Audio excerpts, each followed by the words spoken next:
It's hard to believe what happened here. The House of Horrors was bulldozed a long time ago, but where I'm standing now was once the home of Fred and Rose West, the serial killers who were hiding in plain sight. And their depraved crimes came to light 25 years ago today.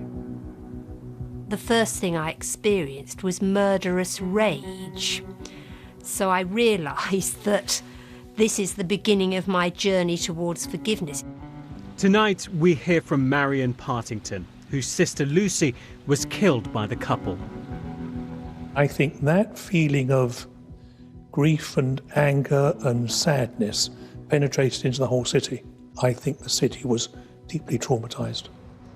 And we'll be asking, has the city of Gloucester and its people come to terms with the horrors that emerged a quarter of a century ago?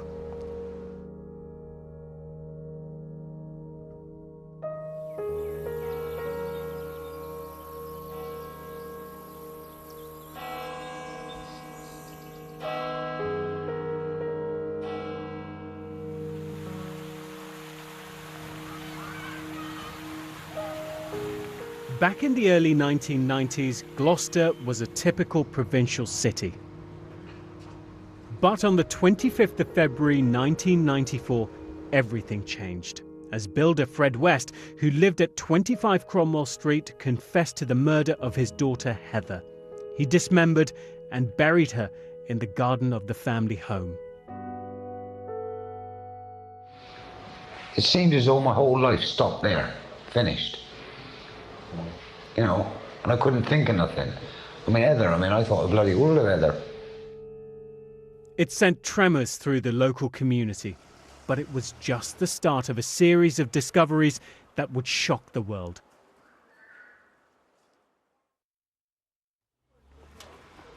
BBC Radio Gloucestershire reporter Alan Walcroft was one of the first journalists on the scene.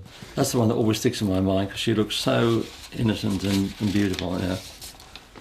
That first day you went to 25 Cromwell Street, you didn't know the extent of it. What was your first visit like? The initial thing was the whereabouts of the West's daughter, Heather. I went down there to interview one of the police officers, Detective Inspector Terry Moore. We've become recently aware that she's been a missing person, and so as a result of that, we've carried out inquiries to try and locate her. We were stood in the back garden doing this interview, with it raining quite a little bit. Neither of us knowing that where we stood on the patio was where eventually remains of Heather West would be found. That evening, Fred West told police that he had killed Heather, and a young newspaper reporter called Chris Summers from the Gloucester Citizen picked up the story. Rumours started coming up from our distribution people, who've been delivering the paper.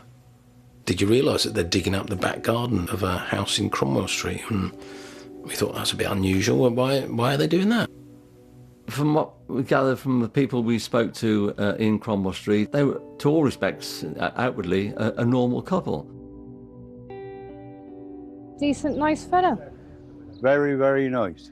Very, very nice. I can't believe Fred's in it at all. He's still a good mate of mine as far as I'm concerned. He's excellent, though.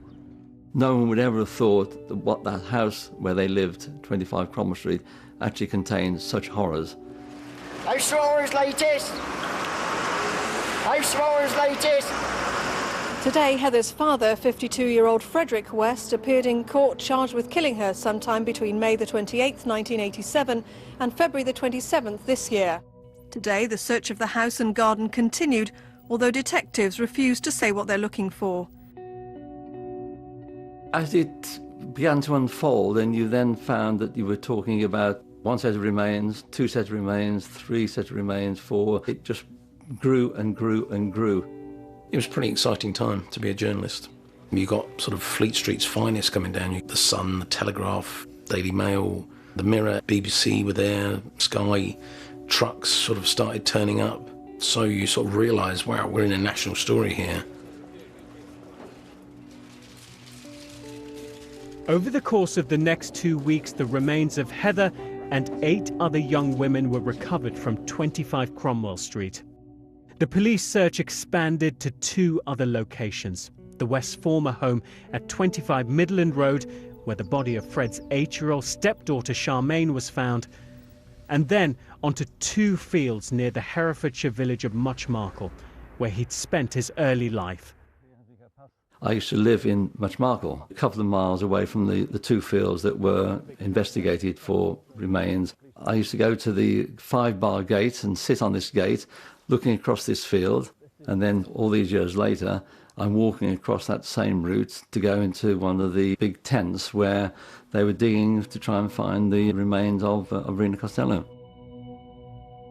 Rena Costello was Fred West's first wife, Charmaine's mother.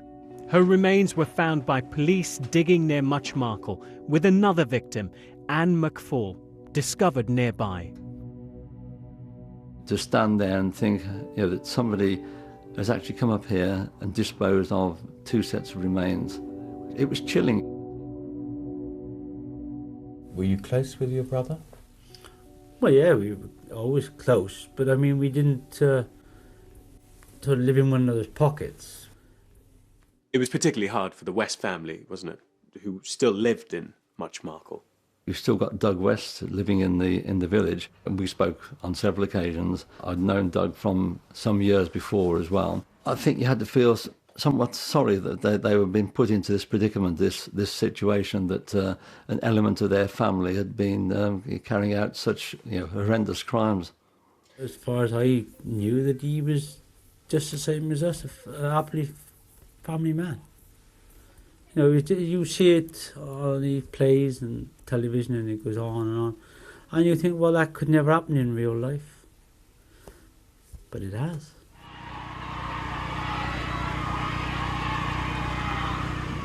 By the middle of June, the body count had reached 12, and Fred and Rose West were being held in custody while the police and Crown Prosecution Service prepared the cases for trial. Covered up. Blankets. Blankets within the... blankets, I'll tell you what. But for Fred, that trial never happened. I was the duty reporter in The Citizen, and it was on a Sunday. I remember seeing on CFAX that Fred West had been found dead. The body of Gloucester builder Frederick West was found in his cell at Winson Green Prison in Birmingham, where he was on remand charged with 12 murders. I went and knocked on the front door of Doug West's. He was my brother, and I used to always remember him as he was. I just remember feeling quite cheated. We were, I don't know if the right word is looking forward to, but we were sort of looking forward to him going on trial. We wanted to see him pay the penalty. Fred had avoided the courtroom, but in November 1995, the media circus swapped Gloucester for Winchester, where a jury would decide the fate of Rose West. She wasn't a particularly emotional character. She was quite a dumpy, frumpy sort of looking woman with a very sort of sensible haircut and these unfashionable glasses. And if you saw her in the street, you wouldn't imagine for a moment that she was capable of some of the crimes. She looked like she'd be down the bingo or somewhere. A recording of one of the police interviews with Fred West was played to the court. The defence team hoping that hearing him describe the murder of his daughter Heather would convince the jury that he was the only guilty party. He just came out in this real country accent. It was terrible, man. I'm sweating, I'm just about everything that's going on this time.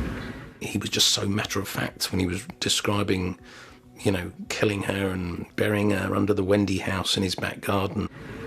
So I finally managed to do it, and it was unbearable. He could have been sort of describing how you build a garden shed or whatever. It was amazing. From the evidence, Mr. Levison told the jury, you can and ought to conclude that Rosemary West intended that each of these girls should die, or at the very least, should suffer serious bodily harm. In that context, in each case, she is guilty of murder. And after a 31-day trial, the jury agreed that Rose West was guilty as charged. On BBC One now, the 9 o'clock news with Michael Burke. Rosemary West has been convicted of 10 of the most horrific murders in British criminal history. You will never be released, the judge said, if attention is paid to what I think. I remember one of my colleagues from Gloucester who came down right at the end of the trial to cover the verdict. He had nightmares that Rose West was coming after him. Counselling was offered because we were able to get glimpses of some of the pictures that had been taken inside 25 Cromwell Street, and everyone just said, no, it's part and parcel of our work, let's make sure we do a good job. Obviously it was a big part of your professional life. Do you still think about it now? And what crosses your mind? Yeah, I do wonder about their children in particular, and I've often wondered what happened to them, and I do hope that they somehow managed to have sort of happy lives.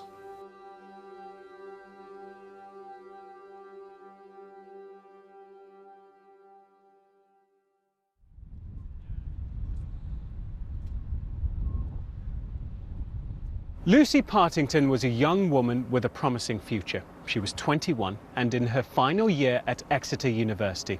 But then she disappeared during the Christmas holidays in 1973. For 2 decades, her family had no idea of her whereabouts until the police discovered her remains at 25 Cromwell Street.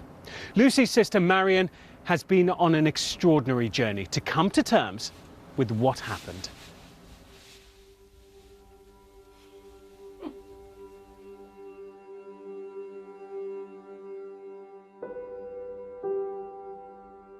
It was the 27th of December, so it was just 2 days after Christmas. And we all went out that evening to different places. Lucy went to visit her friend Helen. I was with my boyfriend Patrick, and we went to visit friends, and we actually stayed the night there. And when we came back the next day, my mum sort of rushed out of the house, and she said, Lucy didn't come home last night.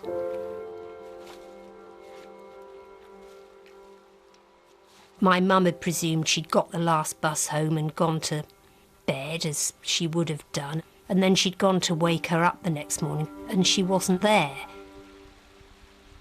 None of us could think, as the police actually thought when we first told them, oh, you know, just young person, you know, gone off with her boyfriend for the night, you know, and we knew that Lucy wouldn't put us in that situation. We all felt that something huge had happened, but I could never imagine that she'd been killed.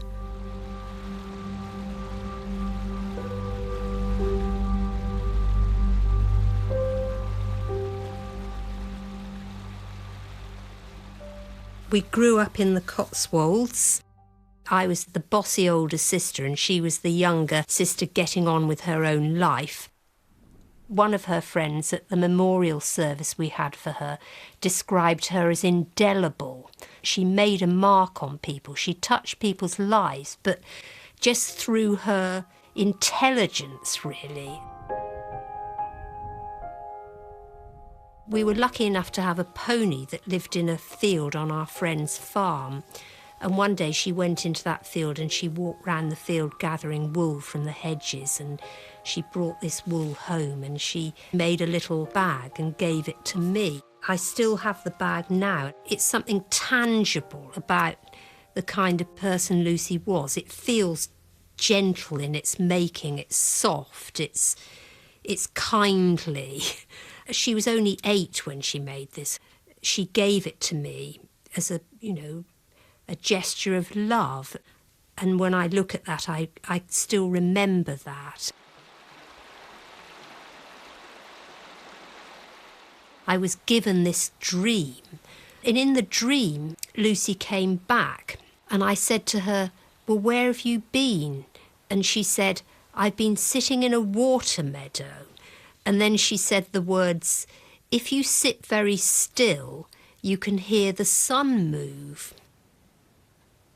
Over the 20 years of not knowing what happened to her, I didn't know if she was dead or alive, but I remember thinking, well, if this is how she is, it doesn't matter if she's dead or alive. But it was worse than our worst imaginings. The news was coming on about bodies being dug up in Cromwell Street, and we already had a sense this could be something to do with Lucy. And I remember saying to my mum, I think it's going to be better to know than not to know. And she said, I'm not so sure about that.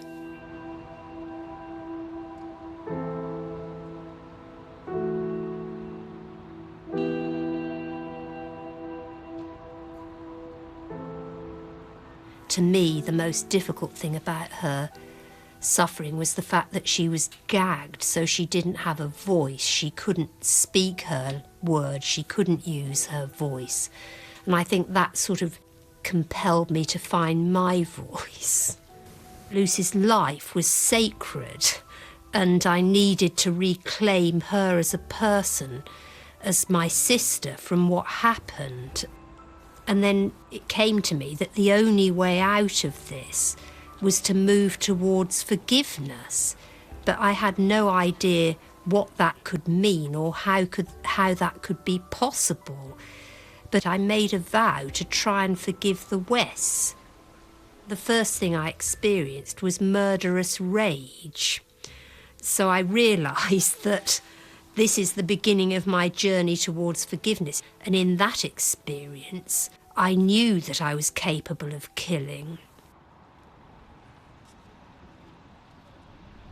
I have, details about Rosemary West's childhood, the violence in the families, the neglect and the abuse, and the trying to imagine, what would it be like to grow up with very little love. I can't see how there can be any cruel actions that haven't got a root in something else, something that's happened in somebody's lives. But then people will always say, but that's not an excuse. And I say very clearly, I don't forgive the Wests for what they did, but I forgive them as people for whom there didn't seem to be another way of living. In 2004, I was invited to contribute to the Forgiveness Project, which is by Marina Cantacuzino. Marina is a journalist, and she was collecting stories that might be inspiring to other people and bring hope. Lovely to see you. When you described how you saw Rosemary West in court, the broken spirit because of what had happened to her, and how you were able to have connection with that, it makes sense.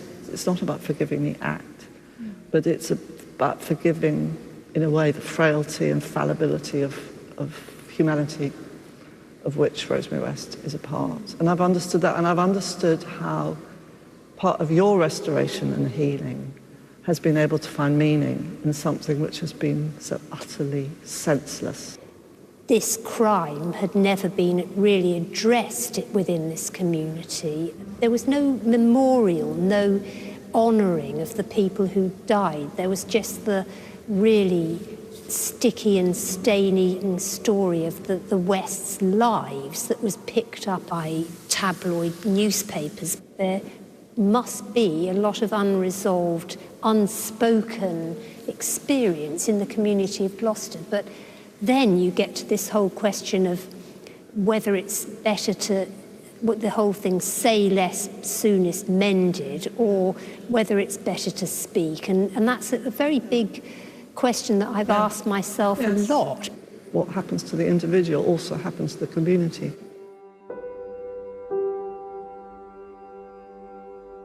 It's 25 years since the first bodies were dug up in the garden of 25 Cromwell Street, and over that time, the way that I found forward has been very helpful to me. This may not be helpful to anyone else, but my experience with the Forgiveness Project is that it is the saddest, most painful thing, is to carry an untold story.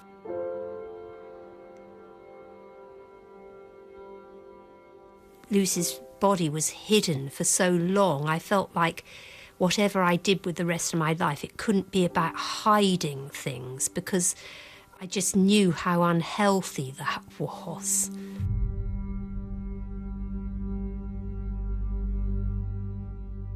Is Gloucester carrying an untold story? And how does a community come to terms with events as sinister as these? Well, I brought together a group of people to talk about how this city has dealt with its uncomfortable past. Tony Butler was Gloucestershire's chief constable during the Fred and Rose West investigation. Canon Adrian Slade from the Diocese of Gloucester worked with the local community in the aftermath of the crimes. Benedict Allen is born and bred in the city and is a student at the University of Gloucestershire. And Dame Janet Trotter is a former Lord Lieutenant of the county. Dame Janet, should there be a memorial for the victims of Fred and Rose West? There is the physical bit. So what do you do in this place where unspeakable horror has taken place? Here, they totally knocked the house down. They've made some gardens. And I suppose I had rather thought there might be something else that would have been more a statement of healing, of what this was about, and a reflection by the city on it. The city council made a conscious decision that there were lots of plans for that area, one of which was a memorial garden, and they decided that they did not want to have a remembrance. They didn't want ghoulish tourism. They didn't want ghoulish tourism. Yes. And if you go to Auschwitz, that's what you get. I actually think that just making it a plain walkway is probably, I feel, the best thing to do. If they made it too much of a memorial, I just feel that could possibly re-traumatise like the families of the people. Adrian, you were working closely with the community at the time. What kind of impact did it have on them? There was a lot of grief, a lot of feeling of we should have known, and I think a lot of people were anxious that what happened with Fred West and Rosemary was something they should have been on top of. And I think that feeling of grief and anger and sadness penetrated into the whole city. I think the city was deeply traumatised. It certainly left a mark on the constabulary, because I think of the nature of the crimes, the brutality of these murders and the number of them. This was a case of young women. Their lives were just snuffed out. It sounds like at that point Gloucester lost an innocence about it. Is that true? The happy couple next door could be the happy murderers? The night that we arrested Fred, the TV crews were in Cromwell Street, and I remember on the Points West news, neighbours saying, no, the police have got this all wrong. Fred and Rose, lovely family couple, lovely family people, and they clearly weren't. I think the reflection I have on this, and another bit of the legacy, is that most of the public services were actually operating in silos. So you got the children going to school, not doing PE because they would have had bruises in various parts of their body. They were turning up at emergency departments. There was the police, and none of these came together to share information. And I think one of the really good things is that all of those services under safeguarding arrangements are now more joined up. There were some gaps, but also it was clear that the investigation demonstrated how clever they were at avoiding it. So they took the children to different hospitals. They employed tactics to avoid detection. It was an aberration. Let's not blame the city for two people. As Dame Janet said, we learnt some lessons as organisations working to protect children. It's difficult to say it's a better place for it, but I think there are some good things that came out of it. It's one of those cases, I guess, sadly, a line can never really be drawn under it. Yes. People like my sort of age, they're probably aware of Fred and Rose West because, most people in Gloucester have probably heard of them. I probably wouldn't say they know much about it. I think Gloucester went through a period of mourning, and I think it's got through it. I think it's come out the other side. Gloucester is a nice place to be, on the whole. Every city has got dark shadows. Every family's got dark shadows. Every person's got dark shadows. So each of us has a responsibility to look out for our children, our community's children. And that's one of the things that all of us must be active in doing.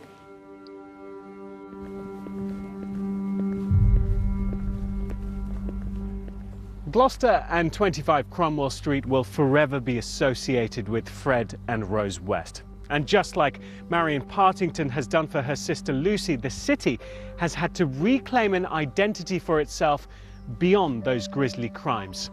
And 25 years on, that's still a work in progress.